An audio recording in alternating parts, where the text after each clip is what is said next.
আমার মেয়েটাকে পাখির মতো গুলি করে তারের বেড়ার সাথে লটকে রাখলো। আমার মেয়েটাকে বিএসএফে গুলি করে মারলো। কত মার সন্তান যে এইভাবে নষ্ট হবে? হ্যাঁ, কেন এই বাংলাদেশে কি কোনো বিচার নাই নাকি?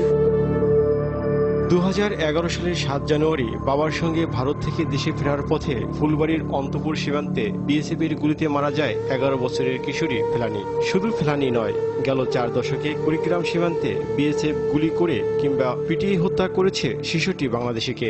এ সীমান্তের আতঙ্কের অন্য নাম বিএসএফ।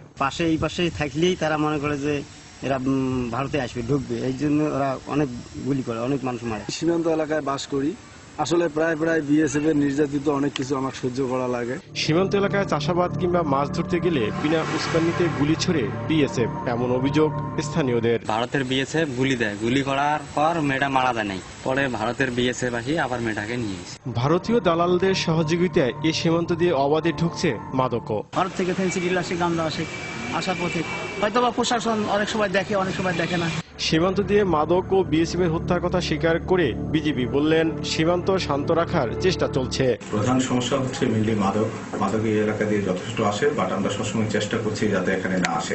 সীমান্তে হত্যা, নির্যাতন ও চোরাচালান বন্ধে কার্যকরী ব্যবস্থা নেওয়ার দাবি জানিয়েছেন স্থানীয় মানবাধিকার কর্মীরাও। আমরা মনে করি চরম মানবাধিকার লঙ্ঘিত হচ্ছে এই সীমান্ত পেশা মানুষগুলোর উপর। হত্যা, চোরাচালান সহ সীমান্তে সব ধরনের অপরাধ বন্ধে সরকার প্রয়োজনীয় পদক্ষেপ নেবে, এমনটাই দাবি সবার।